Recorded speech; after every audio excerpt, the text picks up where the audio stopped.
Hey everybody, welcome to Joe's Minibike Reunion Podcast. It's our first podcast for 2017. I'm here with the Evil One, Evil Ed, and I'm here with the man.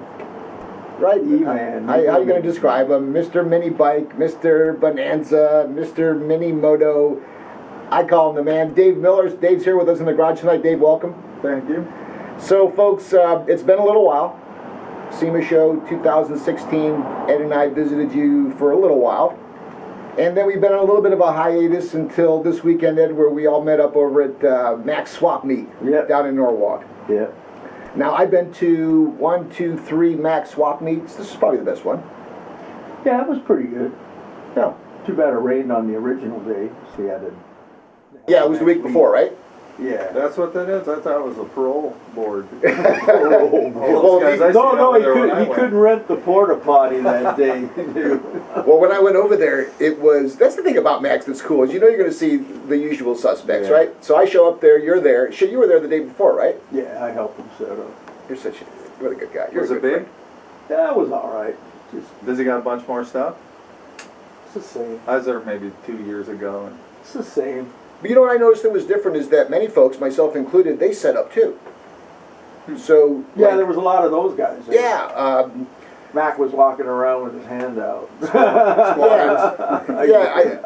got to hook Mac up. But what was nice was that you got to see the commerce, or in this case, kind of the lack of.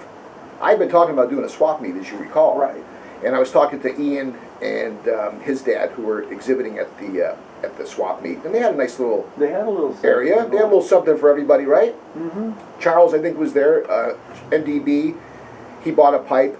I bought a billet head that Jake Moe made me aware of that Ian had from that Briggs. In fact, I think the Briggs, this. I bought a billet head because D kicked my ass drag racing at Tucson. We'll talk about that. So what's that guy's name? Jake Moe? Jake Moe. Oh, is that one of his projects? Yes. Yeah, that guy's got some skills. I hope that we may hear from him a little bit later on. I'm sure he'll be elated to hear that coming from you. But this bike, Dave, is Frankenstein, and we've had a lot of fun with this. In fact, we used it for the shirt image for the event this year. But it was good to see that he was letting folks kind of spread out some product, and there were some cool bikes there and some cool parts, but no one was really buying. And that's where I wonder, and I wondered out loud with Emmanuel, because he helps me with a lot of this stuff. As I expand Joe's Minibike Reunion with the event, I thought, hey, it'd be cool to do just a swap meet. Just a swap meet. So if I go through all this where you stick your time, effort, and energy out there and you get a place and you promote it, you can get people to come to sell their stuff. There's plenty of guys that'll pull out some parts. Most of the guys just want to hang out and look anyway. Well, yeah, but I do think, though, if you promote it as a swap meet, that they're expecting to sell some stuff. Well, yeah, you got to bring something to sell. So I just worry, and I don't know that Max event is the only gauge to use as a barometer, but I really wonder because we are a cheap crowd. We were just talking about that earlier. There's very, very few guys that'll step up, but we'll get on to a little bit of that later. You have been, you walked in today and you said that you were, you felt shitty and you were grumpy. What's going on? Because what's new? I don't know. Was today just a typical Monday though? My shoulder's been cramping up. Maybe lifting too much stuff, thinking I'm for Hillary. No, was that it? No. All right, it's fine. It's getting political already, huh? Cramping up, and thinking I'm 30 years old and I'm like 60. Yeah, I felt like trying that to today. lift it. 60? 61. Oh. Hey, 61 next Tuesday. I had been telling people that I was Then going you're younger than me. I had been telling people I was going to be 59 for a year, and my wife's like, you're 57. It's like, Jesus Christ. I did that when I was 58. And I felt, Dave, like I just got 2 years of life back. So I'm 57, going to be 58. You're Just like a couple months ago, I jumped off the tailgate of my truck and destroyed my freaking knee. It's like, oh, why did I do that? So you're just feeling the Monday blues, a little wear and tear from being a 60-year-old old guy? I don't know what it is. You look good. Did you do the beard? The beard looks, looks like you got like a podcast beard going, like you did the beard up. It looks, if it was raining, you'd be all frizzy. Hey, speaking of the rain, we got it. We've had it. These poor guys. In fact, there's some guys in Detroit listening. Shout out to all my guys back in Detroit. In fact, there's some folks are getting together and having a few folks over to watch. I think Jeremy's one of the guys. It's cold back there. It's real cold. Like real cold back there. So we got our garage door open. We got a little rain. That ain't nothing compared to what the rest of the U.S. is going through. So we went to Max. We went to the SEMA show. We had a little fun there. I got to ride Frankenstein. I was the last guy out on the SEMA cruise, which is really cool, Dave. And I know you're a car guy, right? Yeah. SEMA show is something that I've got to have you join us. We ever brought out Rat Bastard and the drag bike, or any of the bikes for that matter that you've built Well, we'll to do the SEMA that show? in the truck that they need to ride in, and that's in progress right now. Oh, good. And if we can help you with anything for the truck as you build that up, let us know. We've got a few connections over there. Hey, Ed, you also had talked about maybe changing moving situations. Are you still thinking about doing a little switch? Yeah, I'm thinking about it. You're going to go rebel on us. Well, What's the plan? well, you know, my landlord, his mother owned the house, right? Yep. Okay, well, she died, but there was no will left to him, the house. So it's going to go in probate. So after probate ends, he's going to sell the house and the property. So I have to get out. You got, what, a year? Yeah, maybe. All right, so Ed's looking for... But he raised the rent like quadruple of what I was paying. And I told him, no, I can't pay that. No, not for Doesn't that he know who place. you are? Yeah. He should be paying you. Yeah. You tell him, give you... Well, so between now and a year, Ed's looking for a somewhat affordable motorhome. Yeah, I want not a an RV. motorhome. A motorhome. A motorhome. I've Something seen with some, a big but, block 440 Dodge in it, kind or of a two-owner. 454, 454 big block, okay. something, yeah. Southern California, so if you know anybody, and it's got to be a good deal, because he's going to be living in it, and then we'll take that on the road. We'll shoot our podcast from your rolling living room. Me and my dog. You know It's how got to it have a new Spies Hacker downdraft booth in it. and Yeah, a yeah, Bridgeport yeah. Mill. Do all that shit. We Yeah. know a guy. is. I just turned down a little shop that had a booth in it already. Where was that? Over by my buddy's, In the shall valley? we mention the name? Mad Dog. Oh, yeah, okay. But Well, you'll know when it's right. I didn't want it because the location is in between certain things that I don't like that are going on. So- Prostitution and drugs. Yeah, Yeah, right. exactly. So Well, Ed, I know that you'll find success, and if not, you still got the place for a year. We'll blow up. I By the got time the Dino's year, to work at, you Yeah. know, everything. So it's not that bad. good. I want to welcome some of the folks from GoPowersports.com. I got a call from a guy. His name was Bob. I think we may have come to us via our friends over at East Coast Minibikes. So he called and left a message. He had heard about the podcast and he wanted to get involved and give away some products. And knowing that many guys have different bikes, we asked him just to give us some gift certificates. So he came up with like four $50 gift certificates. And we're going to give some of these away. And I've already got a ton of questions. So those of you who are listening to the podcast or watching, if you'd like, just go ahead and fire off some questions. And at the break or before the break, we'll have a chance to read some of them. And Just remember the questions are for Dave, not for me. I bet there'll be a couple. No.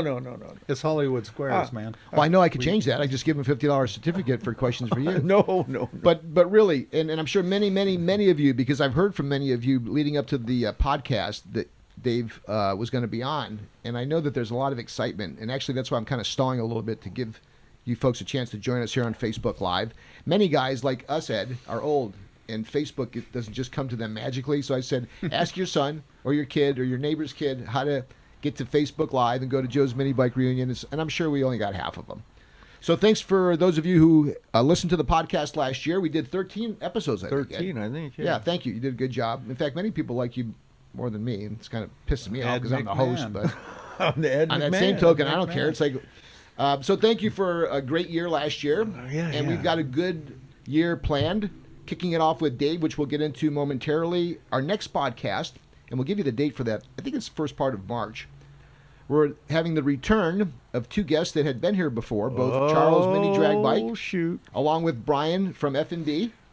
Gonna have to have a referee for that one. No, it's all kumbaya, and they're joining. Well, you saw what happened when we went down to Anna Street. That was great. Yeah. No, In it was Karab. That's right. Yeah, it was Karab, and we have the video for that. We'll show that later. No. I think there's some good bromance going on there in a good way. They've gone from breaking each other's balls constantly to combining forces, and they're also going to be bringing in another person. It's George from GT, and the three of them are going to take apart. I've got a Predator 6.5 horsepower engine, and we're going to go phase 1, phase 2, phase 3, and phase Charles, and we'll show folks how to do basic hop-ups of a Predator. We kind of picked the Predator because it's just, as we talked about, Dave, it's so affordable, and everybody can get them for $99 or whatever. Small block Chevy of lawnmower racing. You know? Yeah, exactly. So we're going to take one of those apart together. So I thought it would be fun because you know the deal. Charles is going to be in there like the lead bull, and Brian's going to push him out of the way to show him how That's what he I thinks said. he should We're do going to it. need a referee. And meanwhile, though, George is going to be doing all the work. So you know it's going to happen. And we're going to try to, both of us will try to figure some method of this madness while they're doing that, so these guys can have a chance to actually learn something. But we're going to do that, and then it's open. So if you have any suggestions about other folks you'd like to hear on the podcast, by all means, do that. Dave, thanks again for joining us for the podcast. Sorry for the long delay in getting to you, but you know, when you got Evil Ed here, you gotta. Yeah, everybody my wants to know pleasure. what's up with Evil Ed. Tell me how is it that as we approach our 50s, 60s, that mini bikes still consume so much of your focus and capture so much of what you love to do? Why? What is it about the mini bikes? You know, it's just the motor hook, I think. You know, when we were kids, we pushed each other around in red wagons, making motor noises, and we strapped a motor to a red wagon, of course, with patented stagecoach handling, which, you know, unsafe at any speed. I still got scars from that one. That was not good. But, you know, that kind of cool and fun just never goes out of style. I mean, it's what I say about hot rodding, you know, two things. That, you know, cool never goes out of style, and hot rodding, there is no wrong way. You know what? You want the motor in front of you, back of you, next to you, on top of you, with you, on your, you know, it all works, you know. See you on the line kind of deal.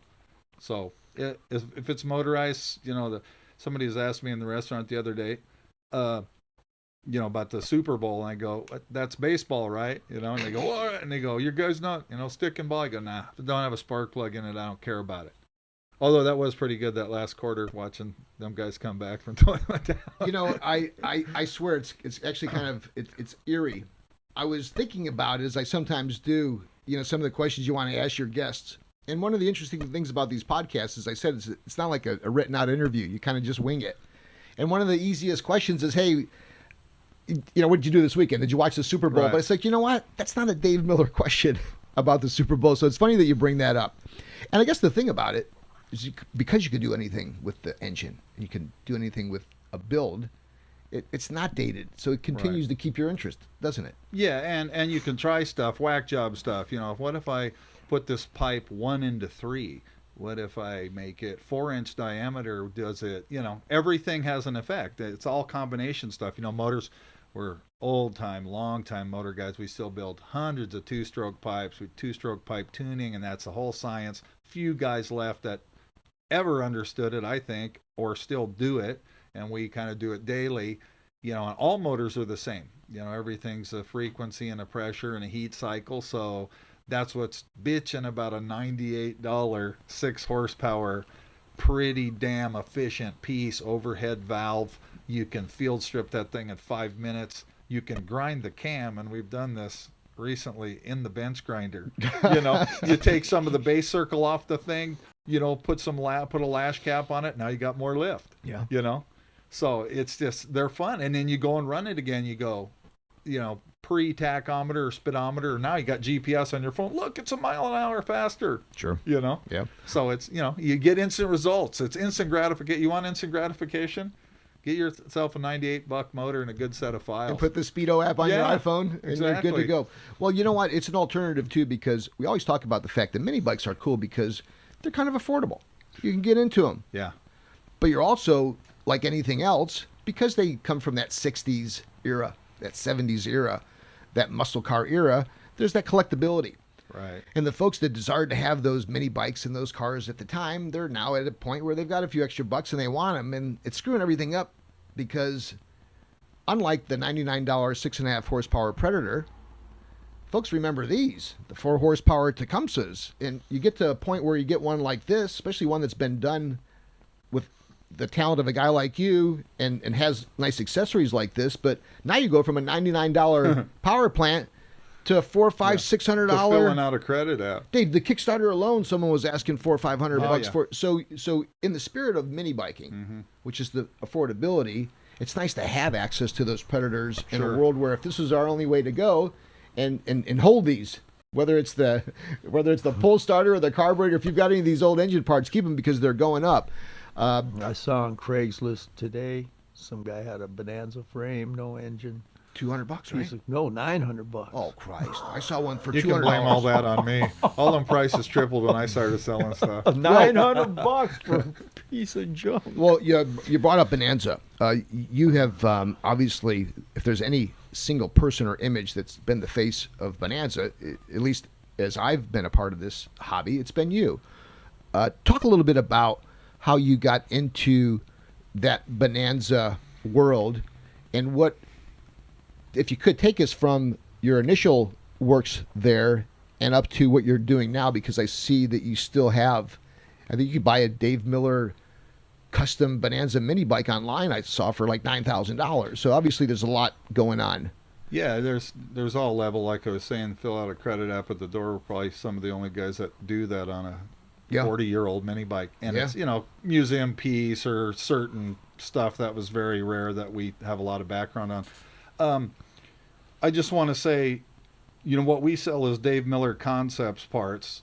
Some of them just happen to fit cool old mini bikes. Thank you for clarifying that. For all kinds of stuff. So the name is really irrelevant, especially, things that have transpired in recent time. But where it came from is, like I said, we were racer kids. So, as soon as we got something that ran, we wanted to see how fast we'd go in a straight line. Then we wanted to see if we could slide it. Then we wanted to see if we could jump it. Then if we want to see if we could slide it, jump it, and go in a straight line, and then time it, see how fast we did that.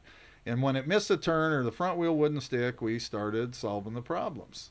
Oh, we jump it now. Foot peg broke because it's too thin. Take the metal shot, make a thick foot peg. Oh, that's good. So now we land too hard and the swing arm bends, so we gusset the swing arm. So all that evolution now is called CRF 450 with digital process, fuel injected everything, and all these scars on my hands and on my legs and my neck and my x-rays. That, me and about 50 of my friends that are still doing it, is that largely R&D. the evolution of modern dirt bikes came from there. But in the early days, so we go as far as we could. My brother's an old drag racer, he's a pretty slick guy, and he had guys that said, hey, take the head gasket out. So I did that, and we got to a point where I was pretty good. And then, all of a sudden we stumble onto somebody's got a go-kart with a McCullough on it, early chainsaw engine. We go, oh, listen to that thing, look at that thing, wow, it's fast.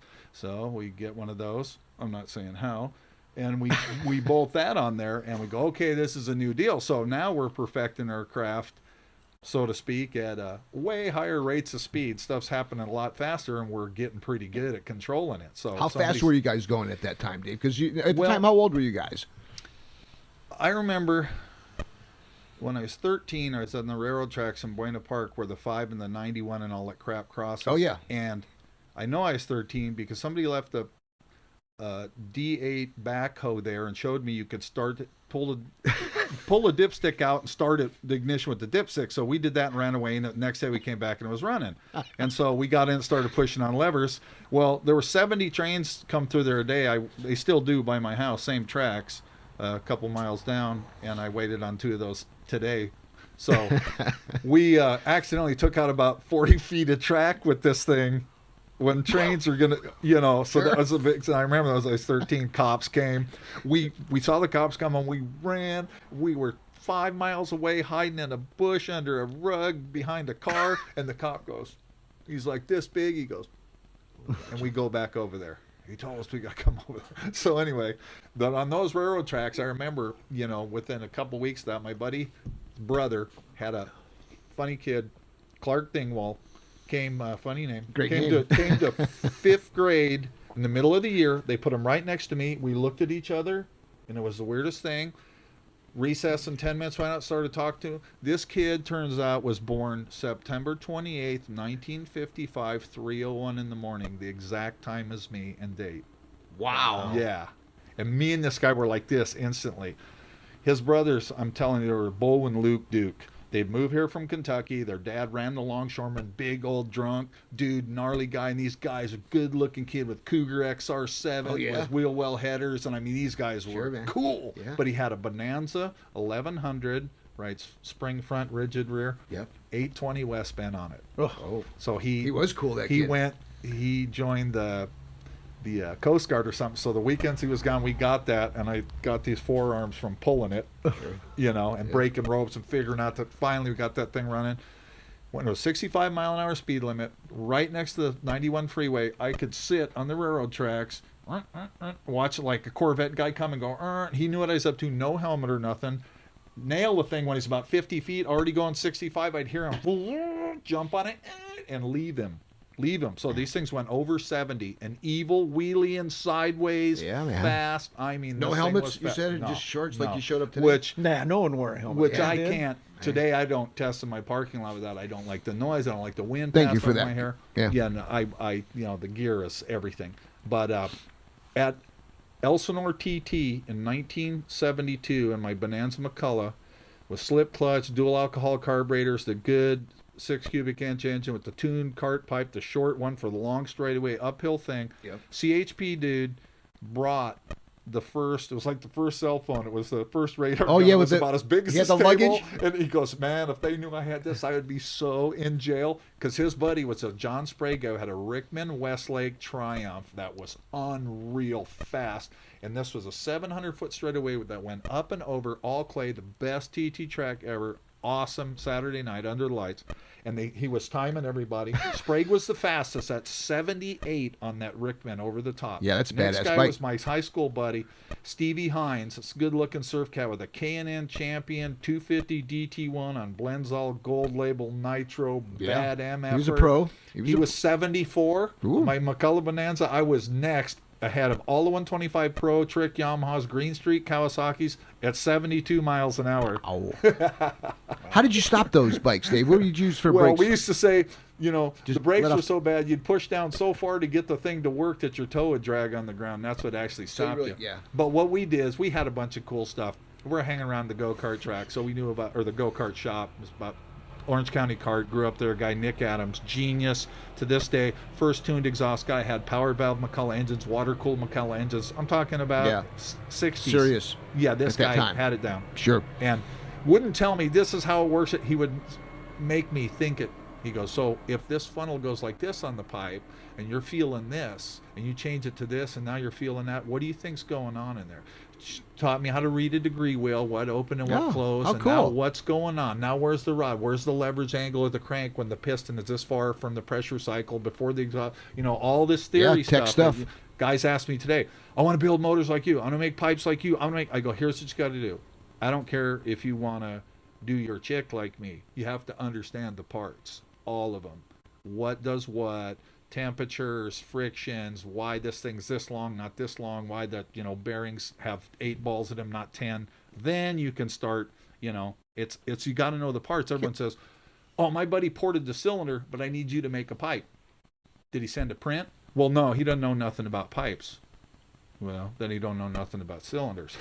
Yeah, one leads to the other, and you would appreciate that. You it's get like your hands. camshafts and intake links, and all. I've been working on 4-strokes as long as 2-strokes. This stuff is not new to me. Like I said, I had 7 brothers, and my second one, John, who's dead now, unbelievable fiberglass guy, really clever dude. He was original funny car guy. They had a Volkswagen flip body fiberglass called Der Hemi Kraut, 96-inch wheelbase, Hemi powered.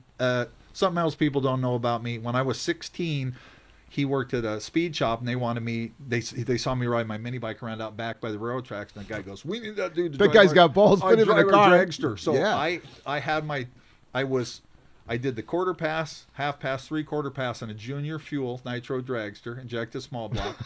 The 3/4 pass was 177. The driveline broke. That was sitting over the rear end, old school slingshot stuff at Orange County. Suicide seat, man. And so I didn't make the full pass, or I would have had my fuel license. Which who knows what would have happened then? But you're just you're a natural for it, Dave. I mean, it's a motor feel thing. Yeah, it's I can go through this motor. I can go through the carburetor. feel a signal when the valve opens, the overlap of the cam, what's happening with the, it's just a funny thing. You're programmed you know, for it. You just mess with it so much, and then, like I say, once you understand the parts, you start degreeing stuff and watch where, when the crank's in a certain part of the rotation, where the piston is in the bore, a different rod length, we'll put that crank in a different thing with the pressure cycle the same. So what does that do? It's mechanical advantage. You stroke it, you move the pin, it moves easier first, so that's why it does this, but it don't rev because it won't swing around as all this stuff. It's a theory, isn't it? Yeah. And I'm not a high school graduate. I got a certificate of completion because I always had a broken leg from night racing motorcycles in PE, which I set 8 physical fitness records and came up 2 credits short. So I decided I'm not going to graduate. Well, I don't think that certificate held you back in any way. But so that's just kind of a little side note. I recommend you get an education as much as you can, especially now. If you want to know something, if you want to be a good welder, fabricator, something, go to a trade school, a fab school. Go right after what you want to do, and then you go, okay, now I can weld. Now I need to know why this steps right here, then steps again right there. Okay, go work for a motor guy. Yeah. Then you can weld and get the steps right. So you're a big advocate then of getting involved, if you could, with whatever options are available, either in high school or college, and then maybe some of these vocational schools. Like there's the Wyotech and there's Lincoln, and that stuff's all great. Yes, and then getting some experience with guys that are actually in the business, right? Well, we can actually probably do a show, and I mean this, about ways that you can guide folks that have a genuine interest that's beyond riding a mini bike and actually learning about engines. But it goes way beyond that, because it's not as if you just have earned your place mastering engines, whether they're 2-strokes or 4-strokes or 4-cycle, or you're a complete bike, and your bikes. Well, we've done that because it's the application. It's back to the problem solving deal. Okay. Like I said, it's like the new bike that I just prototyped for the Go-Karts USA guy, the thing they call American Flyer X, the AFX. It's largely a race bike out of the crate. The rake, the trail on the fork. This has got hydraulic fork, real suspension, hydraulic suspension backs, longer wheelbase, and the center of gravity and all that, the seating position, how it turns in. It's fun. We ride it on our what we call mini bikes, or like we take. We've done almost 500 of them now in 10 years. I think Ed saw me race it one night. CR85 with the bigger wheels. Take the XR100. We got this kick-ass Stroker 148. We've been welding up those XR75 cylinder heads and building cams and crap for 1,000 years to, because that's one of the best engines ever made. That's a greatest little motor, and it's Honda, which is, the best stuff on the planet. And that's what we call a mini bike. And now we're riding this new thing, testing it on those tracks, and can fly. Now that bike, what did you say that bike retails for example? I think what they're suggested build out on that thing is about $2,200-$2,300 with the bike that captured a lot of attention was the run. In fact, thank you for the pleasant surprise when you rolled up at the reunion. You rolled up with that half bagger, and that thing was bad. Now I believe, Dave, as we were talking, and I know that I was going crazy at the show and you were busy talking to folks, that bike is also advertised on Go-Karts USA, I believe. And that's a bike that folks can not only purchase, but is there talk of that being street legal?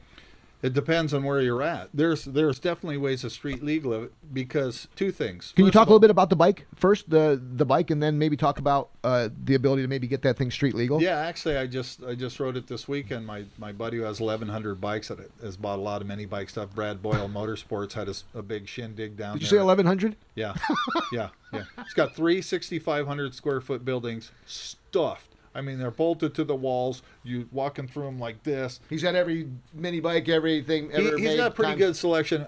There's 32 total Bonanza Fun Products pieces. Wow. And he's got 26 of them. The ones he won't get are the ones there was only a few of. The 100cc full-size motorcycle, I have the only existing one left. There was only 2. Me and Joe Granatelli had those. The 125 Sachs-powered MX full-size motorcycle. Brad Lackey had one. I had one. There was a Zundap one. I have the only surviving Sachs one. and he won't get those. And he's even offered. He don't say how much. He says, "Bring it." And I said, "No, bring it." Like the Whizzer, I gave you that picture. Of Yes. the Whizzer. Oh my God. Yeah, it's 50,000. Yeah. Well, You know, just looking all at bar that, the stock. paint job alone looked like it was Thing is neat. $20,000. 66 pounds. So tell us about that half bagger, because that was the talk of the show. The half bagger, it started out as a joke. Me and my buddy Davey Carlson, who is probably the most famous Bonanza race guy. Me, Jeff Ward, and him wore the Bonanza wrecking crew in 70 and 71 at the first World Minis. We rode all the age classes respectively on the MX bikes. And Davey and I went to this, I got a CB project 750 thing that's pretty trick and a Harley deal. So we went to at the Anaheim Convention Center, what's the chopper show, the big evil Hell's Angel one? I don't know. They have it every year. It's, Anyways, yeah. you'll remember Easy it. Rider. Oh yeah, sure. Yeah, the Easy Rider show. And we went there and we walk in, we go, what is this freak show? We seen these things with hula hoops for front wheels and dragging on the ground. Bang! And I said, what is this? And I go, Davey looks at me, I go, he's behind me, isn't he?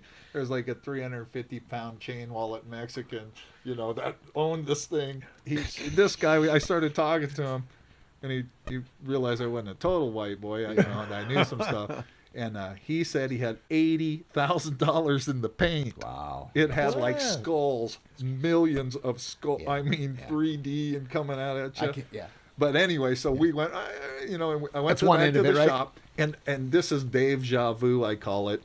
The kid that works with me, ain't a kid, he's almost my age, but one of the most I like talented. that. Dave Javu. That's a good The one. most talented, yeah, because if I think it, like I go,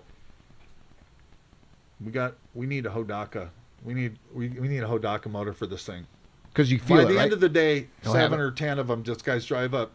Hey, I was cleaning up my garage. You want any of this stuff? It's 3 Hodakas. It just happens repeatedly. Meant to be. And so, I was telling Paul about these baggers, these huge big wheel baggers, and they're backwards. The dimensions of the triple clamps are on the wrong side. And I was asking the guy, how is this thing just totally, how do you ride it over 10 miles an hour? He goes, oh, they're pretty good. I think, the bag scrape, so that keeps it from falling over or something. But anyway, the next day I'm getting in the mail comp bagger magazines, and they got these things. So we're going, oh, and he's me and him shape. He's the glass guy. He builds all my glass stuff.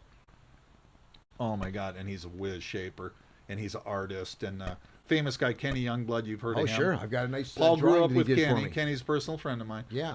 I have a And drawing Paul here and somewhere. Kenny said, I had to run him off, man. He's better than me. I can't show him nothing I do. Can't show him Hell how of a I make statement. eyeballs look at you or none of that. He can smoke me.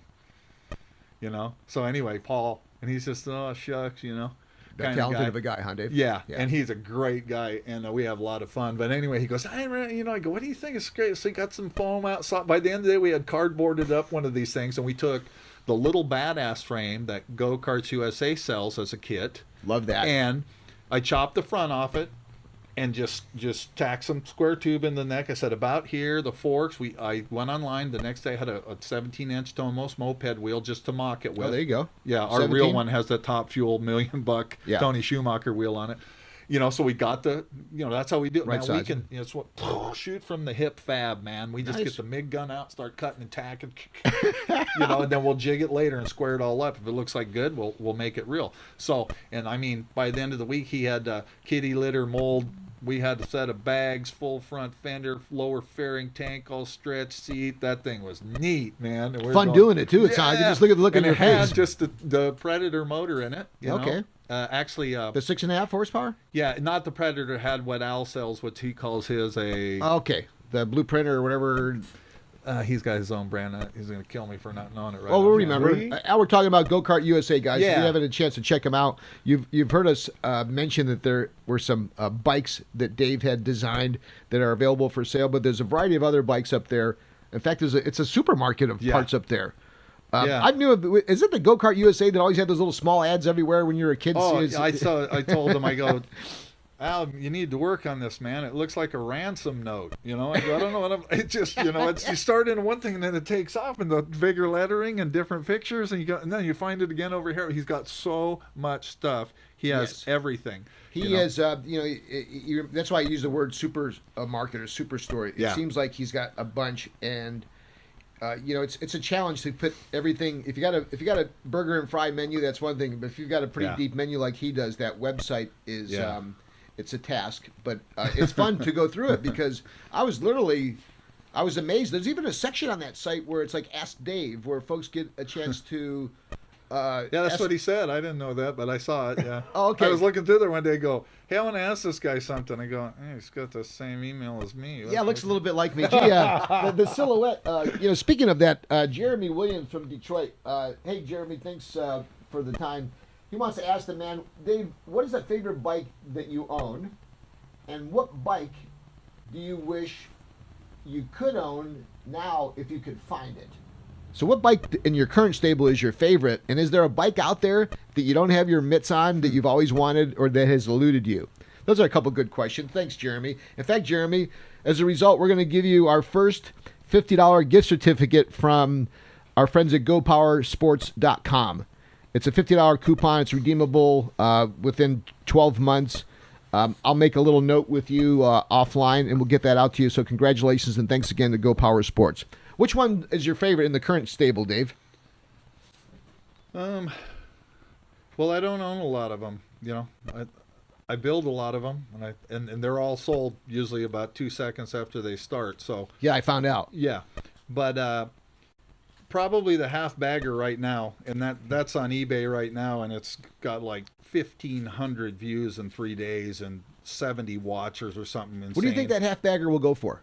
Do you think it'll go for 12, 15? Yeah, it'll have to. And Dave, what engine is in there? Is it the Predator that's in there still that you mocked up, or what'd you put in there? Yeah, that's got a 420 Predator. Oh, the 420. 420 electric start. Okay, so what is that horsepower wise? 8 horsepower, Ed?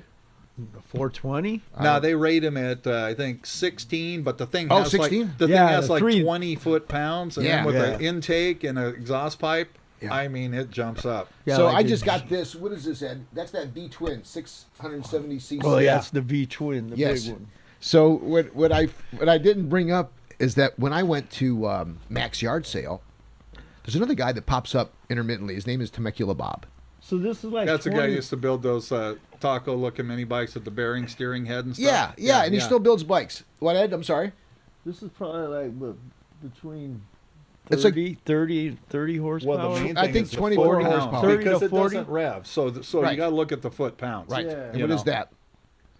I think somewhere I saw they claimed it was like between 30 and 40 horsepower. So they're $1,200. This was on sale for $600. And I had my cousin from Arizona go to the local Harbor Freight, the little paper, and plucked one. I figured for $600, I'm going to keep it here somewhere. Now, I bought a micro. We were just talking about Temecula Bob. That ain't good. No, I know it's not. In fact, even that 3 horsepower Predator, the really small one, 2.8, that barely fits in there. I think it's like a 3 horsepower, unlike the 6 horsepower. But that micro bike, that's going to be cool. So he was just going to sell me the fork and the frame. He was a nice guy. I got to spend a little time with him when he showed up there at Mac's. But he's going to put the fork on. He's going to weld a couple pegs on there. And I think what I may do is put that little Clinton, Dave? The little 5 horsepower Clinton on the table there with the tank. I think maybe I'll stick that in the little micro bike. Yeah, those kind of like period correct. Those Clintons run too. Yeah, and that one's never been fired up. Molested. Yeah, it's never been molested. But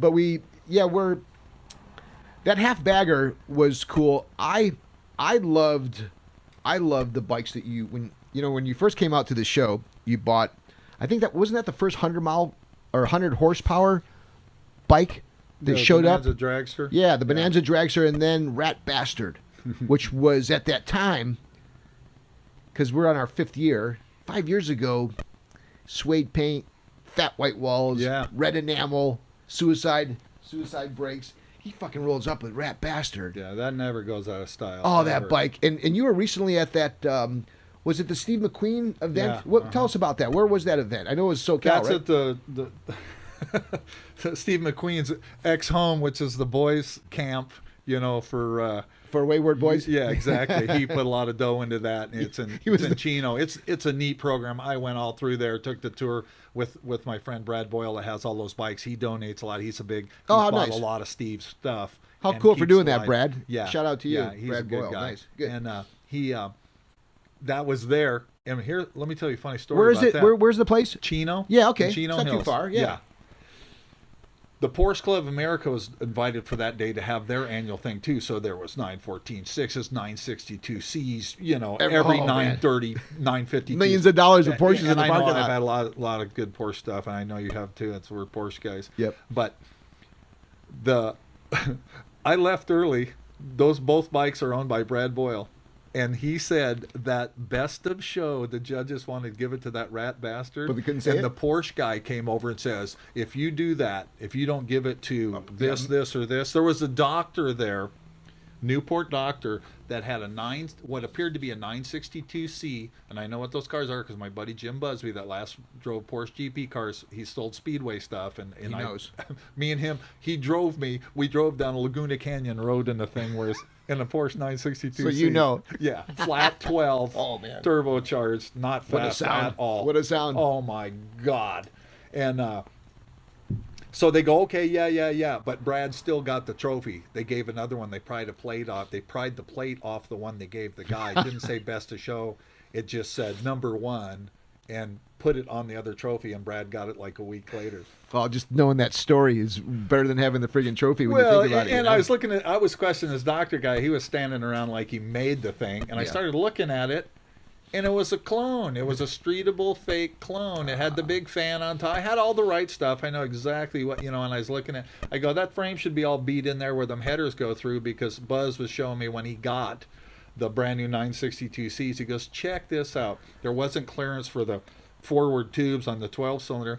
Chromoly tube frame, them guy just rosebudded it and tapped it in the night it left, Racing works, Stuttgart Porsche. And I go, that's pretty cool that they know, understanding the parts. Sure. We can tap this tube in right here. It's close to a cross brace. And structurally, it's da-da-da.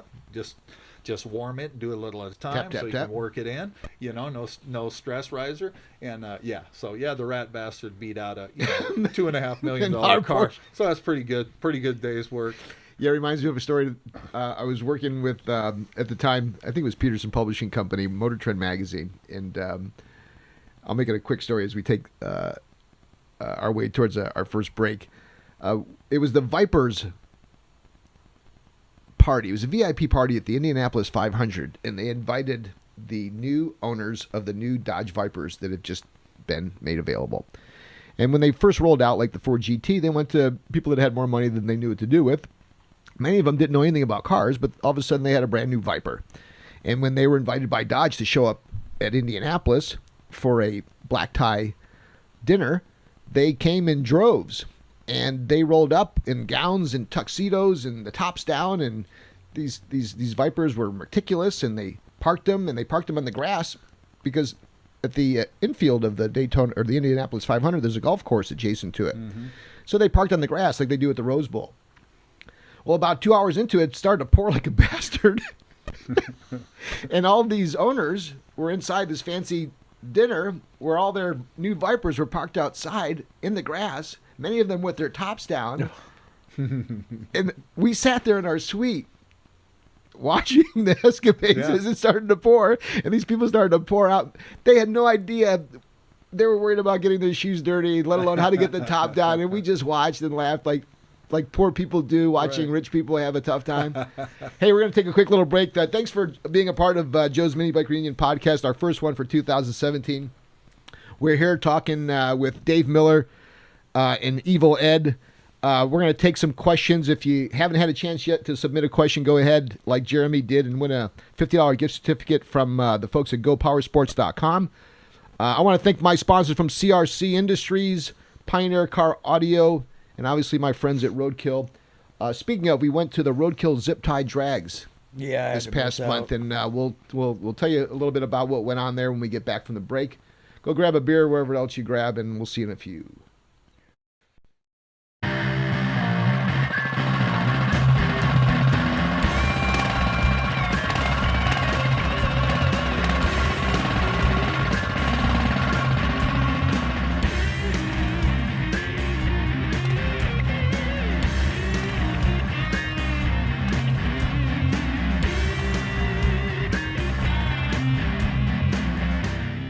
Hey, everybody, welcome back to Joe's Minibike Reunion Podcast. It's our first podcast of 2017, and I've got my audio on.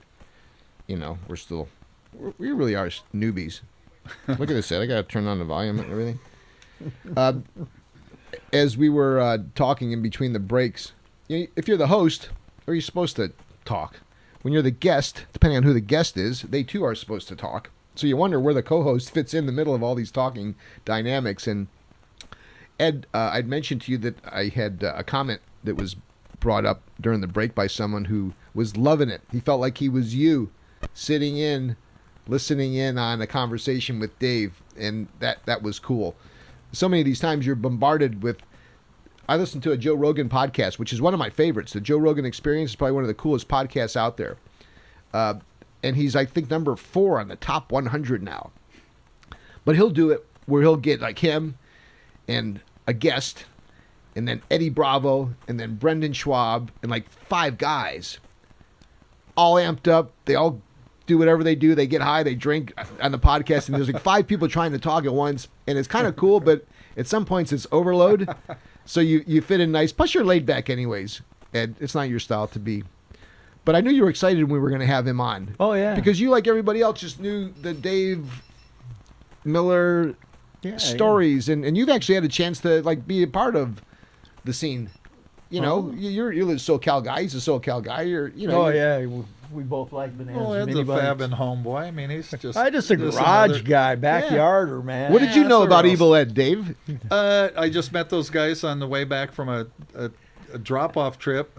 Funny side note, I'd meet this guy up at Harris Ranch on the 5, greatest breakfast place, grow their own beef, just in the middle of nowhere, this neat oasis thing, and they got killer food. So my wife and I, we hooked up with this guy called Vance. I won't mention his last name. He's probably doing pretty good now, but he was pre-legalized marijuana, and he was up there in the Golden Triangle. And this guy would buy Bonanzas by the minute, by the inch of money. He'd say, I need a this, and that. And I say, that's 3 inches of money. And he'd go, okay, I'll meet you there. And he'd have the brand newest, biggest 4x truck. I've never spent money in inches, Ed. That could be cool. That's fun, yeah. Yeah, that's a great Buddy Baker thing. I'm a killer Winston Cup guy. You know everything about that. Loved him. I was in Daytona at the time with Cale Yarborough and all that stuff. Well, one day they were asking Ned Jarrett or somebody was refereeing, asking Daryl, and he had Buddy there saying, Waltrip saying, hey, what's the difference between now or junior? What's the difference when you guys race? And then Buddy broke in. He said, I can tell you what the exact difference. He goes, it's inches of money. Those guys would have done it for a 6-pack. Yeah. He was the true one, Buddy Baker. I love those guys. Yeah, when we didn't know what we had at the time, because we come from upstate New York, and like our version of racing was Utica Rome Speedway and Richie Evans. Then I get to Daytona, Dave, where we lived across the street from the track. And Ed, whether it was the NASCAR's testing, or whether it was the Porsche's testing for 24 hours, I would just go outside of we all lived in these like one of the most goosebump sounds is a Winston Cup car with the intake roar and the exhaust pipe coming down that backstretch. So that gets me. The cheap tickets, Dave. That makes me cry. I cry when I hear that. The cheap tickets were the backstretch, so that's where we ended up. We ended up in the backstretch with because we spent our money on friggin' beer. Right. And you hear those cars come down. We were there when who fought on turn 3? Cale Yarborough and both the Allisons. Yeah, the Allisons. We were there for that. Nice. I was there when Dale Earnhardt, and I actually had already moved to California and was subsequently back there doing work for Circle Track when Dale Earnhardt died at Daytona. Just incredible loss. So I've been there. The first time I walked up the bank, they let you down the start-finish line. Oh, yeah, with a rope. Well, you ever walk down, Ed, if you've ever walked down like any of the turns, you gotta walk slow because you'll fall over. Yeah, people don't understand. It looks flat. Even California Speedway. I went there to a go-kart race, and I could see the top of the guy, both tanks, coming by. When I stand in the hot pad, I go, look at that. You can see the top of them. They're driving like this. Wow. So how was that experience for you as some young kid strapped in with all this plastic shit on you and helmets? You're fucking tightened up. You got gloves on. You get a slap on the ass from your old man, and now you're out there racing as a kid. You sense that. You sense that feeling. Well, I got a slap on the ass from my old man, but it was because I raced, not because he wanted me to race. Yeah. But the spirit, that competitive spirit, you got that early on, huh? Oh, yeah, man, because my brother, everything I when I was 9, 10, I was building model cars because the 7-Eleven had model car contests. So I would go and I got a Connie Coletta slingshot dragster chassis because the motor was in the front, and I got a Dodge Charger, 68 Charger body, and I made it flip top. Sure. There's only one, I think, Roland Leon's was the first flip top thing. So I candy apple painted this thing. I was shooting paint all my life, as my brother was. We used to do lace stuff, dragsters in the driveway, everything was lacquer, and just all when you fades, can do all this crap, just fun stuff. And I had a Schwinn bicycle that was all spider webbed and all chrome with wood panels all taped on it. Are you a Stingray guy? Yeah. Oh yeah. What'd you have? Like one of those apple crates or orange peelers? No, this is a funny story about those. I just had a 20-inch, but I had a Springer. I had the gap, the wide center wheels. What I had was I had a 3-speed internally shifted coaster brake Sturmey Archer hub. Very rare. Whoa. Internally shifted was a caliper brake. So this was very rare. I got it. I was a little kid and took it to the Pete Schwinn in the Buena Park, and the guy Francis there, he knew, he was like, this guy's a nut and bolt. I had sissy bar leather 3-button seat, had the upholstery guy do it, and it was Corvette silver with vintage burgundy spiders working at the body shop, and he showed me how to turn the stuff way down thick lacquer.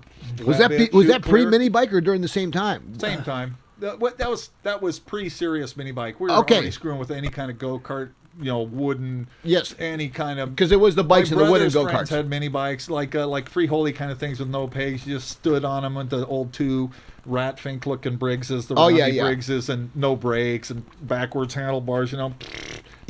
But I didn't own a mini bike yet. But anyway, that Schwinn, I knew those crates were come with the stick shift, and I wanted that real bad. So Francis at the bike shop put in that order, and they weren't going to release those things till the day after Christmas. You could pre-order them. Nobody got to look at them other than pictures.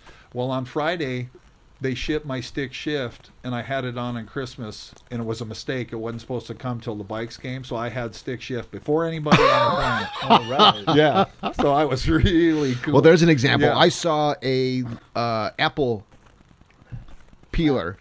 Apple crate. It was apple crate? Yeah, the lemon peeler and apple crate. The apple crate, and then there was another one where they had that high-low, and then they had the Springer front with the small wheel on the Stingray. Those were the crates. Yeah, those were the crates. And the then there's the ones with the bigger wheels. Yeah. That's when I saw the Gray Ghost or something. Yeah. And it looked original, but I can't tell. I can look at a car now and kind of sense originality, but with bikes, I'm not that tight. $800. Yeah, this guy, Team Swollen Todd, he's got probably 200 of them crates.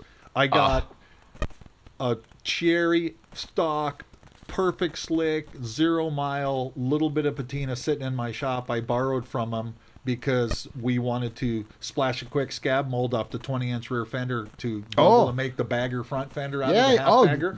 So you use the rear fender on that one? Now he's having a little problem with his wife, so that one's hidden. Now it's mine. What crate is it? Do you know? Apple crate. An apple crate. Oh, it's Sano too. Yeah, I all mean, those bikes. The shocks I've got to get work. one. I pumped up the original tires, and we ride it over to In-N-Out Burgers like we can see it from our shop. Freak people out. Yeah. You ride one of those bikes that bobs, and you go. Those people run by those $100,000 street rides to go look at your apple crate. About 2 weeks ago, I took that thing. I told my wife I've been having this weird, calling, man, sleeping. I drove it to the Buena Park Center where I grew up, parked, right across the street, Knott's Berry Farm, 7 houses down this way. Yeah. We wore that place out when you could ride your bike inside and park it on the general store thing, go buy penny licorice, and ride to the John Wayne Theater in between the tourists. You could ride your bicycles in there. Yeah. And it went from that to license plate school when they locked it up and we cut the fence. Yeah, you can't do shit over there. I took that and I rode all my old buddies' houses, my grade school where we wore go-karts and mini bikes out. My junior high got built over by houses, but that was so cool riding it was all flower streets on this crate. Yeah, man. On a Sunday afternoon. It was weird. Well, they were just we hadn't been used to them, and then most of the times, again, it was like the same guys who had those crate bikes had the Honda 70s. Yeah. We had the Gumby's Pal, we had the Bozos, and we maybe had a Husky. You didn't get the Schwinn, crate motor. You got like a Husky for $59 instead of $99. Well, bikes are cool, and I think they're all part of this deal. I had a Huffy Rail. Yeah, that was a popular That was bike. a long extended frame. Yeah. Yeah, those bikes look good. You roll out any of those old bikes now, just like you roll out any of those old cars now, they can't help but be cool. Yeah. You got the ones with the big tanks on them. It's just the Springer fronts. When you see any bike with a Springer front, it's like, I want that. But those are, bring your wallet. Yeah. Very collectible. You said that too earlier. That I guess at one end of the spectrum, we know that it's a $99 Predator motor crowd. That's the mini bike world. But like anything else too, there's also a group of guys that have the means. It's like, dude, where's the PO? Here, let me fill it out. I don't give a shit how much it is. I'd like to have it this year, and I'd like you to do it. Great. All of you guys, my phone number is. Yeah. Well, speaking of that, because in addition to seeing all the accolades and all the photos and the descriptions of the bikes, I also go through a list, and there's a litany of all the magazines, the Vintage MX Bikes magazines that have covered you. Any two-stroke motocross, flat track motorcycle bike, any collectibles bike, Hot Rod magazine, Hot Rod websites. You have been, your bikes, your story, and your racing history from a child almost up to now has been chronicalized. Yet I would say, Dave, that there's half of the world that are also out there going, hey, what's up with Dave Miller? I hear something. I've seen something. Is he still available? Does he still sell bikes? Right. Do you remember when? So update folks now a little bit about what's happening with you, and talk to them a little bit about what you're doing. Well, I'm doing what I've done for the last 45 years. Just like it says on my Facebook page, my Dave Miller Facebook page. It says occupation. It says we operate a really good nonprofit hobby shop. Which is basically at the end of the day, that's money. what it's like. All my buddies are in there, breaking off expensive saw blades and leaving their Del Taco on my mill and rust of things. So I got to Scotch-Brite that for 2 hours, carving their, trying to shear their Torino leaf spring in my shear, and killing that blade. But yeah, it's just all part of it. It's nice to be the host for that shenanigans too, though, right? I've kind of fallen out of since I haven't been racing nothing. When we did the shifter go-karts, we had them on TV, and, people, hey, man, I see you guys are calling me from all over the world that knew me from ever, and magazine guys are starting to, I just haven't pushed any of that stuff. They always ask. I've had every cable wasteland, retard show in there, Sure. Fast and Stupid, Gas Donkeys, Garage, those guys, dude, we want to do a thing. And I tell them, how much does it pay? Well, this is how it works. At first, you pay us $15,000 and we'll make you 130. You're gonna make all your money selling T-shirts. Yeah, and then if Trojan Rubbers and Pepsi wants to buy 2 30-second things, then we'll give Good night you, now. Talk to you later. So I'm like, okay, well, I'm busy. So anyway, when you get that $5,000 per episode, and if we can do that in 3 hours, come on back. And we'll knock some. You can follow me around. You don't need to be a guest spot on a show, especially these shows now. Although there's a show that I'm particularly fond of, which is one I'm a part of, Roadkill. But the rest of them I really struggle with. There's a Dave Miller show in the waiting. Are you kidding me? I can imagine. Well, I had the chance to go down to your shop down in Anaheim. And it looked just like that. It looked like you had a lot of your stuff going on. It looked like you kind of had a couple little side projects going on. There's a couple cool little bikes right there. I bet there's a couple bikes that are there that I'm never going to see. You were home, man. And you were unruffled. You were in your element, and it seemed like you liked it that way. You didn't like the fanfare. Yeah, well, I go these things that Tom White, he wrote a $33 million check for his company, which was just a really good hardware store. They produced some stuff, but they didn't manufacture. They put their name on. Good guys, love the White brothers, know them forever. From day one, they sold the logo. Yeah, and when I'm go up to Tom's museum and we're looking out from he's like 11 3 minutes from my shop up there in Villa Park, looking out, bitching, museum, sure. 100 high buck bike, and he dragged me up there between Joe Robert and Roger DeCoster and say, this guy here, he could have had all this and that. And I said, yeah, but here's the deal, Tom. I go, including you, I don't know anybody that that for the last 40 plus years has got up every day and done almost exactly what they wanted to. Can it be a struggle? Absolutely. But I live pretty good. I got cool stuff, got a cool house, have kids that I haven't abandoned, and so it's all good. I got more projects coming, but to get back to I've been accused. One guy accused me of being a stand-up comedian impersonating a fabricator. Well, you are I thought funny. That was pretty good. Well, that I think that becomes, there's a certain sense of humor that comes with a certain caliber of knowledge, and you're up there. You're up there. Just your technical expertise, you're up there. Like I said, you gotta, guys. My other buddy says you paint the best picture ever when you talk. You feel the rod breaking and thing locking up, and your bell bottom getting caught in the chain going around a million times before you can get it out. You feel all that.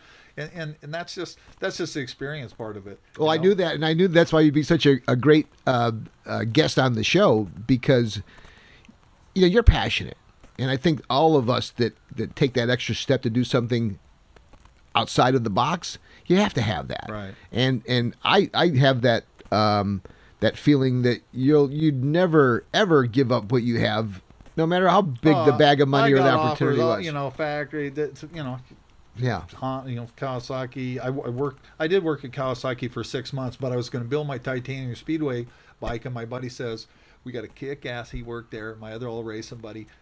G-Job Midnight Machine Shop. I can show you how to PO all the material through the company. And I did they also had the mini bike racing in my department. I worked in part of R&D. Oh, how cool is that? So, I used the machine shop, built my Thai Speedway bike, and that was it. I mean, I was making $214 a week in 1979 take home. Got my Westlake done. Went 2 more miles down to Costa Mesa.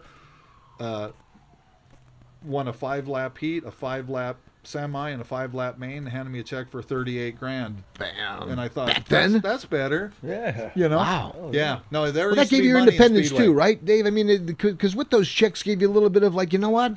I can go do my deal now. I'm going to go get that shop. I'm going to go buy that machine. Well, and that was the thing. I was, after Kawasaki, I worked for my old buddies, the Gilmans, who were motocross guys I grew up racing with. And, Scott was a factory Suzuki kid and stuff. And they were kind of at the end of the motocross thing, and the Mickey Thompson deal was coming on.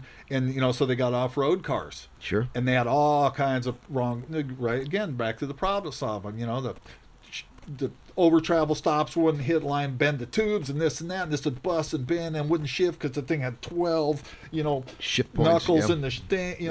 I just started curing stuff, and them guys just won everything, and you're a problem solver. Yeah, that's all that people go, God, you're really smart. I go, nah, I just done all. I know a bunch of shit that don't work because I tried it, and I don't do that no more. We just try to move on.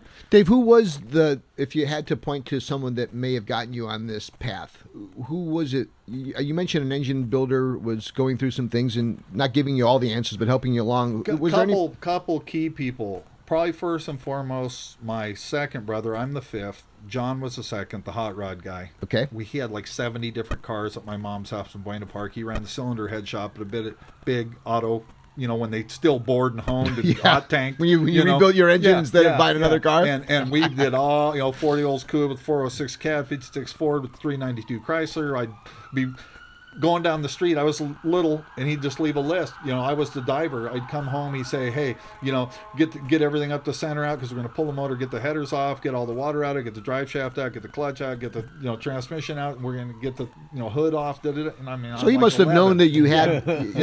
He must have not only felt comfortable that you knew that task and that path he was going to put you on, but he was there to help you out, right? Bicycle, and pretty soon, and he's like, "Wow, man, this guy's he's kind of like a mini me." And I was sand, or if he'd arc weld everything, later, and I'd TIG everything, and I'd always tell him, "Hey, whenever you want to learn how to weld really nice, I'll show you."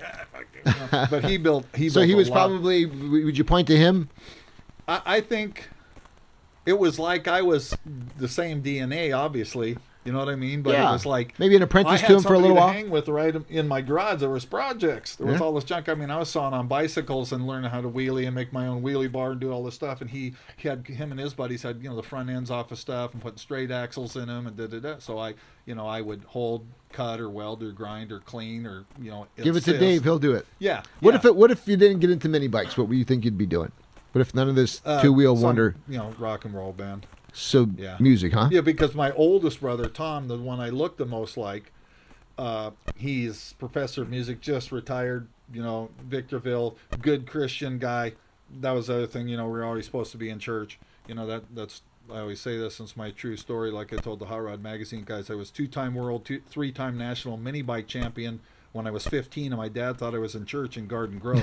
I read that. And that's a true story, you know. And he didn't even know I rode. So, but my oldest brother Tom, he plays 33 instruments. He's an opera singer. He takes this choir all around the world for many years. He's super famous for doing it.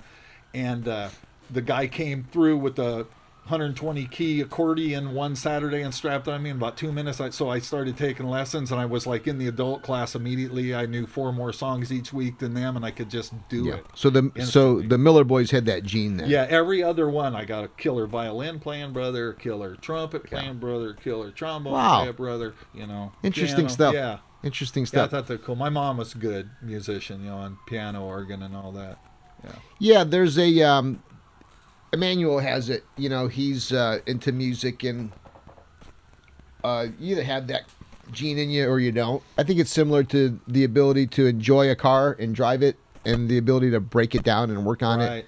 Well, that's, you know, it's sort of a curse. Everyone goes, "God, you're so lucky," because you're gonna go, you got to watch out, because, you know, it's which side of the counter. See, if like Winston Cup, if I would have liked Winston Cup racing at 20 as much as I did at 30, you'd still be watching me. I can go there anytime and work. I have standing offers of guys that run every shop in any department.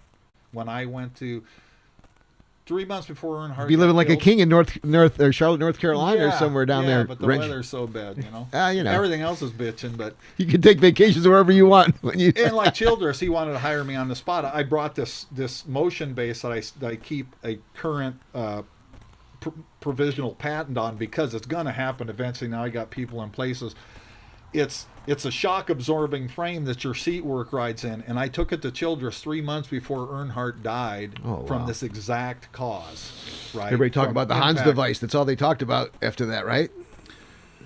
And Childress, we're in the parking lot. Childress is sitting in this. I'm ramming him into this big boulder in front of his place before he built his dump, his super palace, you know, this old, just falling down place with the most championships except for Petty. $28 billion garage. I brought a tapered head pipe with me too. And that's all they wanted to talk about, because that was a horsepower deal. And if you got horsepower, you know, they're all you run up front. That means that logo on your hood is worth more dough. That means you get more dough. So they immediately ran me into the credit card entry retina scan only, with the GM engineers in there. And you're there talking to them, just yourself? 5 hours, just like just you, Dave, talking to them? Of GM guys going.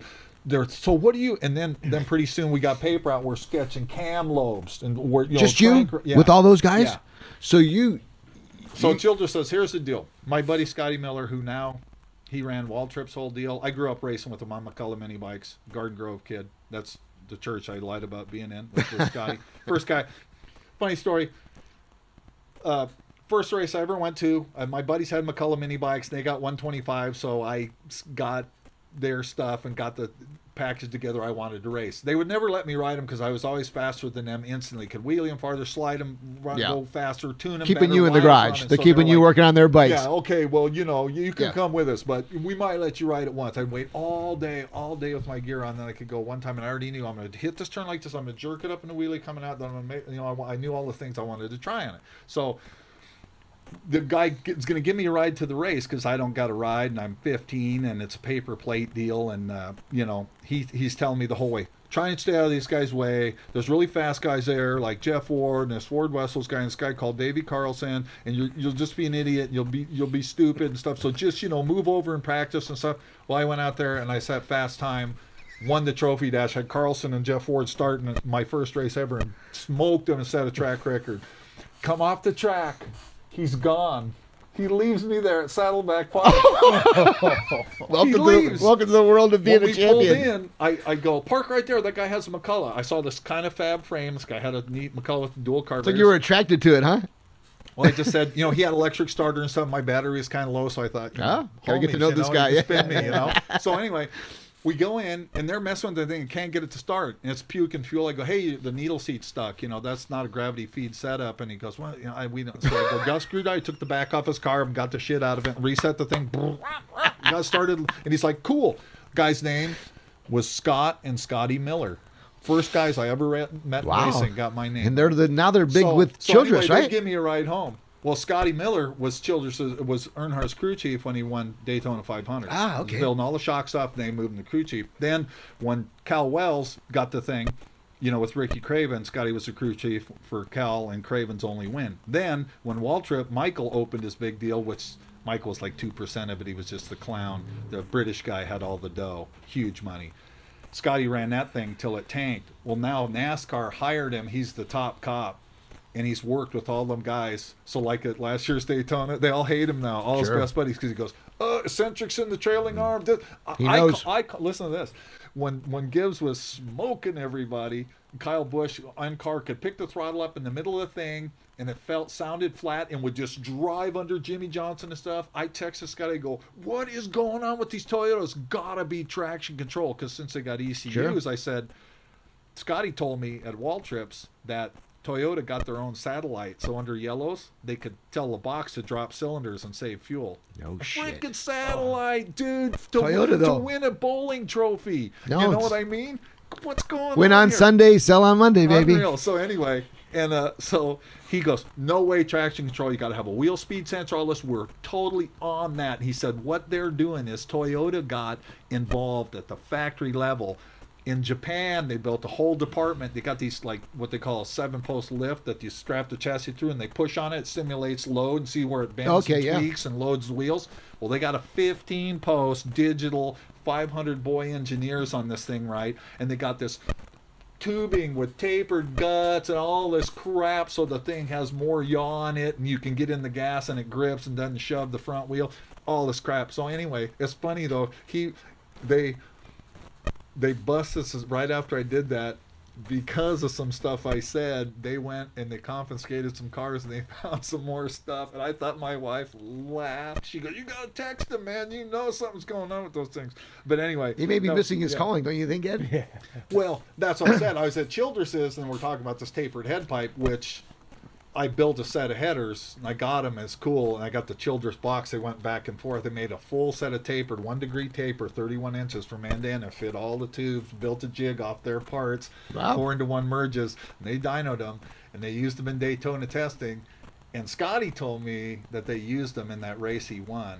They won't admit to it because they can't, because they got a Headman deal or something. Sure. That pays them Yeah. money. Right. Same thing I did for Pro Stock, my buddy Bassett, the boat header guy. Right. He's a personal friend of mine. Yep. He's dead now, but in his Pro Stock car, we had all that stuff on his thing, and he held the record, and Glidden and all those guys were jumping up and down. Tear him apart, no way, because they're cheating like an MF-er. And if Bassett comes out there, puts 8 miles an hour on him, they just don't know what's going on. Must be cheating. But yeah, so now Scotty's the top cop, and first guy I met in racing, and it's just a funny deal, just how small of a world it is. Well, NASCAR, for anybody who likes anything about going fast, at some point you've had that fever. They know all the tips and the tricks. When I was living in Daytona, it was Smokey Unick had the best damn garage down there. He was I got all this, but I love him. He was one of those guys. We have a question from one of our guys. Want to know? It would seem like this would be almost an automatic question. Do you remember what your first mini bike was? That comes in from our guy Kalman. Kalman Karasi, I believe, is how you pronounce his name. I'm sorry about that if I butchered it. Kalman's building some pretty cool drag bikes in Michigan. I mentioned Michigan earlier, Ed. Those poor bastards have to deal with the snow, so they're freezing when we're riding. Yeah, look I'm at that freezing stuff on YouTube. Now. The Michigan drag guys. Yeah, and, they're building some good stuff. Terrific. Kalman's one of those guys. Yeah.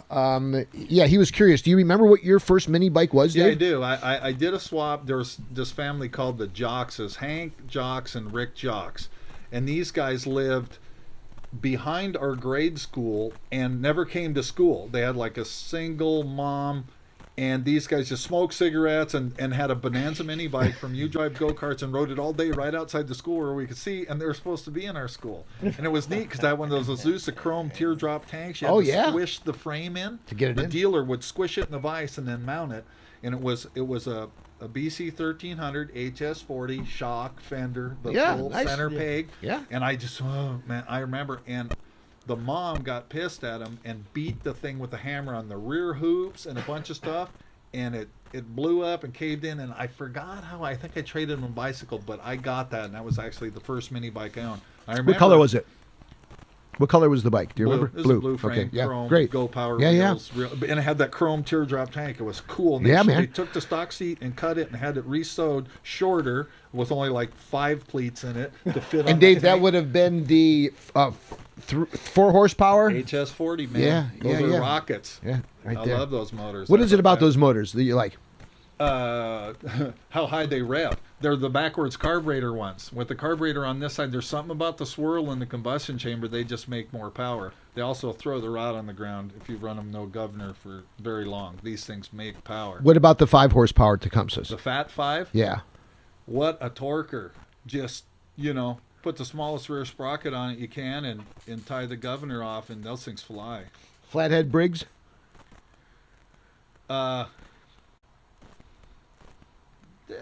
The 5. Funny story about Briggs's and Bonanzas. Everyone says, you hear guys, I heard some guys at the Brad's Museum thing talking about, I had a brand new Bonanza, came with the 5 Briggs. I go, no, it didn't. Yeah, The guy's going like, Tecumseh. "Huh?" And I go, no, never, ever a Came with factory. the Briggs. I said, maybe a kit roller dealer installed. Yes. Never factory delivered. And they go, Always- well, I said, look, Mike Fran, the owner of Bonanza, seen him about 6 months ago. Guy's like 1,000. Hated Is Briggs he a SoCal so guy? much. Is Mike? Is he live in SoCal? Yeah, Northern California. Okay, just curious. He hated Briggs so much. Rumor has it that when the thing started, see, these Bonanza was building 80 mini bikes a day for 10 years, 80 a day, and I saw that assembly line run. I was inside the factory, and it was San Jose, amazing. right, Dave? Yeah, Yeah. it was so cool. But I guess they wanted to do. They told Briggs that we need all these motors. And the guy said, well, you got these guys over here build them, and Rupp and Romanova and Mickey Bike, and they need King Alon's kind of. Yeah. So Fran got pissed. They had a brand new King Alon lawnmower. They took the 3.5 Briggs off of it, and they all took turns beating it with a hammer. It was laying in the planter, brand new, never had oil in it, and they had an HS40 on their King Alon. There you go. I'll show him. So he goes, that's it. So Tecumseh and Clinton, only 4 strokes ever. That they saw in a Yeah, Bonanza. in a Bonanza ever. I talk a little bit about Clinton. We were talking about that 4 horsepower, maybe sticking it in that micro Yeah. Temecula Bob build. The Clintons were the bastard child, right? They fell. What was On the cool about line. them, it was like they were like a budget Tecumseh. Yeah. They were thinner castings, smaller rod, smaller crank wheels. The flywheel was like real wimpy. Stuff they would throw rods because they also would rev. If you put a good straight pipe on that thing, and open the main jet up to make it where it would run, it had a low gear on it, you break the rod that day. But they were fast. There was a Bonanza. They were cheap too. Bonanza made a model. I think it was a Slam on a Taco. They had an 1100 that they sold. It was like $119 turnkey. Yeah. With a Clinton with the little red primer button. Yes. To start it. Yeah. And it was purple frame, purple metallic. Oh yeah, there's the Yeah. little dig. Sure. Well, I always said that depending on where you were from, I was upstate New York. and, Oswego. Utica, worse. Well, Oswego. Yeah. I raced Speedway National sure. there. Yeah. We went to the Saturday night. Circle track, half mile pace. So awesome. Yeah, Love that place. that was a Bonanza, maybe a little Rupp town. Yeah. Midwest Chicago seemed to be heavy. Rupp, Those guys are up guys. Bonanzas, Michigan, a lot of Bonanzas. Yeah. West Coast is taco. Right. On the West Coast, Ed, what was after taco? What was it? Was it the Bonanza make its Powell. way? Powell, yeah. Powell's. Bonanza was Powell and big. Powell. Bonanza was big. I lived 2 miles in Buena Park at my mom's house from U Drive Go-Karts, which was the biggest. They say Cal Kart because that was 2 blocks from Bonanza, California Kart, and that everything would go there. But I know that from seeing statistics a million years later that U Drive Go-Karts, they had probably 40 Bonanzas Just in laid there out. all times brand Yeah, new. yeah. You went by engine. From the 50 The buck 3 kit that you horsepowers. spray paint it yourself, Yeah. wired to a pegboard. Yeah. And I remember the first orange 1510 MX showing Oh, up in there. man. We went like, Yeah. Well, that was. Yeah. motocross. Yeah. How much was that bike then? It was $311. Fuck, that was everything too. So expensive. Yeah. Yeah. Never got it. I used to have these little clear plastic tubes that seemed like they went on forever next to my bed, and if you got to one side you had $50, and if you filled 2 of those tubes up, you had. That was 3 years. I was like over here. It's like there's no way I was ever getting a fucking mini bike. Yeah, well, that's I guess that's what's fueled most of us. We always say the guys who had the mini bikes and the guys whose parents knew better, right? Yeah, exactly. Well, Dave, we're gonna get to a little bit of business here before we close down. Again, I want to thank you for coming down, sharing some stories. We definitely would like to have you come back on the show. Oh, it's fun. Without a doubt. Love it. I want to give some shout outs to some folks that have been listening in. Corona Irving, Jeff Scrody, Jeremy, we mentioned you earlier, Dane Walton, AJ, what's happening, AJ, Rich Robatello, some friends from the East Coast, Karen Raitt, Darren Durham. These guys were really excited about the fact that you had a chance to win all that money racing mini bikes back in the day. Kylie Sweatland, Ed, another litany of girls. Hi, Evil Ed. Have Evil Ed call me. I want to have Evil Ed's kid. More Evil Ed. Ed, what if folks want to get a hold of you? We still don't tell them, do we? No. All right, fuck you. So you sorry. If you want to get a hold of Evil Ed. I'll look for it. That's a pretty damn cool t-shirt there, that checkered patch yeah. there. Talk a little bit about the t-shirt deal. That's what my friend Todd Peterson. Okay. Was a kid used to sweep my shop floors at Miller Mano, and he was a local. He was a fast mini bike racer. He was after kind of the Jeff Ford, Davey Carlson, and me, moved on to motorcycles. He was one of the next batch of guys coming. That he's 5 years younger than us or something, but he's been at this t-shirt thing long time. He's a really good racer. It's raced a lot of supercross stuff. I saw some of the designs. They're pretty cool. Yeah. What is the name of the place? Is it Swollen? Yeah, teamswollen.com. You can see stuff at. They got a lot of vintage stuff. And what's your role there, Dave? Are you helping him with the designs of the shirts there? Are you giving a couple little pointers? Once in a while. They also have a killer whole graphic setup. So now we've been, anything we need to generate for restoration, or I go over there and work at the artist guy, or if I need a logo for something or whatever, any kind of graphic stuff we can do now, or signs, posters, just crazy stuff. Just do it. Yeah, it's awesome. awesome. You're in that mode. That's what I love about you. It's like, you know what? I don't know, depending on whether or not this idea happens through some vendors. Oh, no. We're doing this shit. Write this shit down. Let's start right now. Yeah, start off right now. Starving artist, got proof, And for those folks that still would like to find out a little bit more about how they may be able to possibly get some work done or buy something or get a hold of you, what would you suggest we tell those folks that may be listening? Probably 4 to 6 weeks, you can go on DaveMillerConcepts.com. It's very in progress. I got the web guy I want. I got the templates I want, and be able to shoot back. And it's going to have everything. It'll just have a menu of all the nutty stuff, and vintage mini bike stuff will be on there too. It's got car projects, bike projects, airplane projects. You name it. Just it's going to be, that's what we are, Dave Miller Concepts, which means, we can be, breaking a land speed record in a shopping cart this week, or building a billet water heater tomorrow, which we probably will, to keep the place open. But it'll have everything, and it'll have a kind of a wish deal that, contact us with what you're thinking, because we pretty multitaskers. I mean, we work in every medium. Yep. Clay foam, glass, carbon, blown glass, wood, every kind of steel, aluminum, ferrous metal, junk.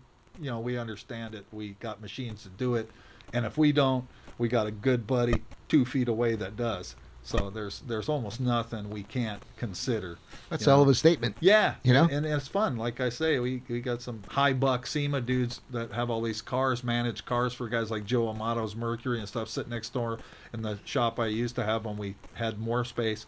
And Mr. Top Fuel himself, huh? Yeah, they're over there looking, going, who makes this? Could you Oh, nice. Whoa. So. Well, it's one of those things where you see it, you know it. And the guys that know, when they see some of your stuff, they know you know what you're doing. It's been a pleasure, Dave. I want to ask you, there's a couple things going on in the mini bike engine building world. There's this contest, Ed. It's the Small Engine Builders Contest. There's a dyno challenge.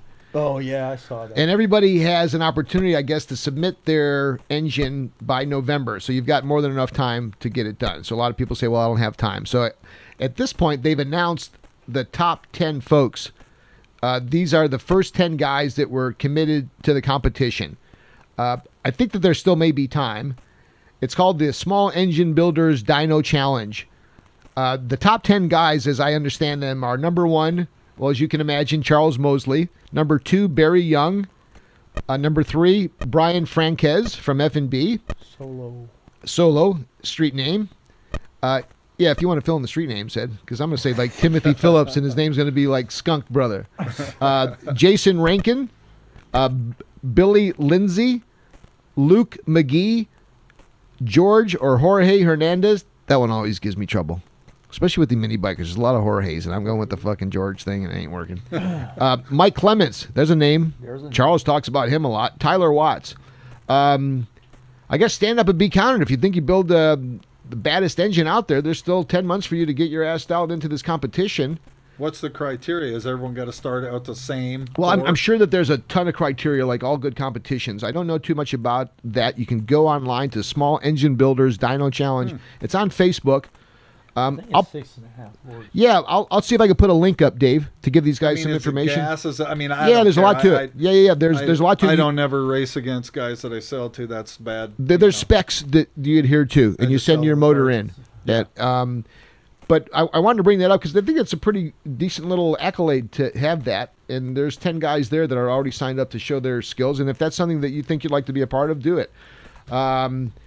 Ed, we'll be back. Emmanuel, I don't know if you remember the date for our next podcast.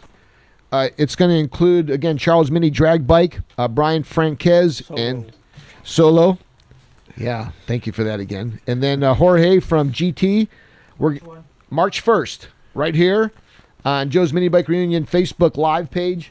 We're going to take a Predator 6.5 horsepower new engine out of the box, and we'll take it phase 1, 2, 3, and phase Charles. If you would like to find out more about what's happening with Dave Miller, he gave you some inside information about how you can get a hold of him going forward. Evil Ed will be back with us, as he always is. This is no podcast without Evil Ed. Hey, one last thing. The Roadkill Night event at Tucson Dragway took place on January the 14th, and we had a blast. I've never been to a drag strip that has such a cool staff and owner. Jim Hughes does a great job there. Thank you, Jim, for hosting us. We went out there, and we put this event on, mind you, in about 45 days. I want to give a special shout-out to Dave Freiberger, Mike Finnegan, and Elena, and all the guys at Roadkill and gals at Roadkill for putting on this event. And in 35 days, we had a crowd of about 4,000 strong. We had about 500 drag racers. 200 guys showed up for their car show. We camped out. We rode mini bikes. We even had mini bikes going down the drag strip. Rain became a factor late in the day as a result of a few oil downs. If you've seen any of the Roadkill cars, you know that they're not necessarily ready to go down the track every second. So with oil downs and with rain, not all of us had a chance to go down the track, but I had Frankenstein with me with pretty much a stock Briggs flathead and a Tolson carb, and I don't know, I think that's about it. But David Rivas, came all the way from California to Tucson, stuffed his bike in the back of a Toyota Corolla, drove all the way to Tucson, slept in his car to come out and support, and rightfully so. He kicked my ass when we raced. That'll never fucking happen again, D. I have a billet head. I've got a small engine repair cam in there. I'm going with a slider Mikuni. Your ass is going down. I want to thank all you guys from Texas, El Paso who came out. There's some local dudes from Southern California that came out with their mini bikes. I rode with many of you. Thank you for coming out. We're going to do it again next year. That was a great venue. And if it wasn't so damn far away, I would promote my event there because we could camp out. We can have bonfires the night before. We had a big screen and we showed episodes of Roadkill. We had s'mores. We had beers. It was awesome. We raced. We ate. It was just what we talked about doing. So if we can't do it in California, we'll go to fucking Tucson Dragway. But we're going to do it. And who knows, Dave, maybe you'll be there with us as well. This is Joe from Joe's Minibike Reunion Podcast. Hope you had a good time listening. We had a good time seeing you. And we'll see you on March the 1st. Thank you.